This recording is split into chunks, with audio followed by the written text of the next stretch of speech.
علامہ صاحب یہ بتائیں کہ عموماً خواتین جو ہیں فرض و واجبات میں ایک دو رکعت کھڑے ہو کر پڑھتی ہیں اور پھر بیٹھ کر پڑھتی ہیں، اس کی شریعت میں گنجائش ہے یا نہیں؟ اس بات کو ذہن نشین رکھیں کہ نماز کے فرائض کے اندر قیام کو فرض کی حیثیت حاصل ہے، یہ دوسرا فرض ہے۔ نماز کے 7 فرائض ہیں، اگر کوئی ایک فرض بھی نامکمل ہو نماز ادا نہیں ہوگی، یعنی نماز مکمل ہو ہی نہیں سکتی۔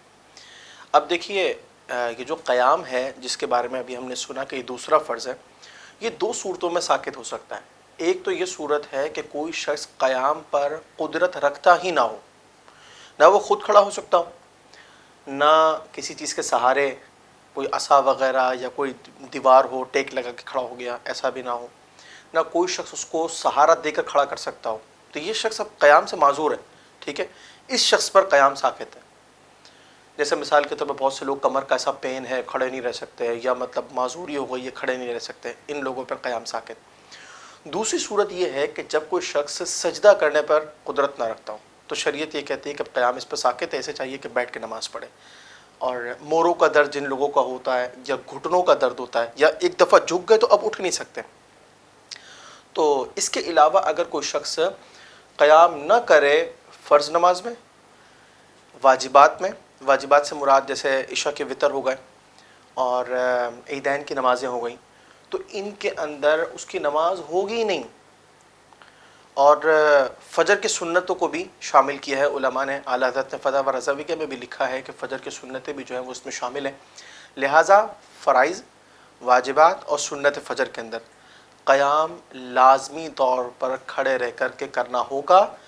علاوہ ان 2 صورتوں کے، ٹھیک ہے۔ تو جو خواتین جنہوں نے اپنی یہ عادت بنا رکھی، پتہ نہیں کہاں سے یہ معاملہ آ گیا کہ جناب وہ 1 رکعت کھڑے رہ کے پڑھ لیں یا 2 رکعت کھڑے رہ کے پڑھ لیں، یہ اپنا ایک من مانا سلسلہ ہے، ٹھیک ہے۔ اچھا، کچھ ایسی ہیں کہ جو یہ کہتی ہیں کہ جناب کمزوری ہے، اور پھر اس کے بعد آدھا گھنٹا ان سے باتیں کروا لیں، اور مطلب جہاں چاہیں وہ چلی جائیں، تو ایسوں پر کیسے مطلب یہ نماز جو ہے نا وہ قیام ساقط ہوگا؟ یہاں تو اس حد تک بات ہے کہ اگر دیوار کے سہارے بھی وہ کھڑے رہ کر کے اگر پڑھ سکے تو قیام کرنا لازم ہے، بلکہ یہاں تک لکھا کہ اگر کوئی تکبیر تحریمہ بھی کھڑے رہ کر کے وہ کہنے کی صلاحیت ہے اس کے اندر، تو وہ تکبیر تحریمہ کے اندر بھی قیام کریں گے، یعنی اس حد تک قیام کی اہمیت ہے۔ تو پھر اس کے بعد 2 یا 3 رکعات کے اندر مکمل طور پر قیام چھوڑ دینا تو سوال ہی پیدا نہیں ہوتا کہ کسی طرح جو ہے وہ کوئی ایسی رعایت نکل سکے۔ اور پھر اس کے بعد یہاں میں آپ کو ایک اہم بات یہ کروں، اللہ تبارک و تعالیٰ کی نعمتوں کی ناشکری جو ہے وہ زوال نعمت کا سبب بن سکتی ہے، ٹھیک ہے۔ اللہ تعالیٰ نے انسان کو ایک نعمت دی ہے، جسم کی سلامتی، اعضاء کی سلامتی، صحت، تندرستی، تو اعمال سے بھی انسان شکرانہ ادا کرتا ہے، صرف زبان سے نہیں، اعمال سے بھی۔ اگر کوئی شخص کھڑے رہ کر نماز پڑھ رہا ہے نا، تو یہ عملی طور پر اس کا شکر ہے کہ رب کریم تو نے پیر کی سلامت دیے ہیں، تو نے جسم سلامت دیا ہے۔ تو اس کی اہمیت کو پیش نظر رکھتے ہوئے شکرانے کے طور پر بھی ہمیں کوشش کرنی چاہیے کہ فرائض، واجبات اپنی جگہ پر ہیں، نوافل بھی کھڑے رہ کر پڑھیں۔ وجہ یہ ہے کہ اگرچہ نوافل کے اندر آپ علیہ السلام سے یہ ثابت ہے کہ آپ نے نفل جو ہے وہ بیٹھ کر پڑھے ہیں، لیکن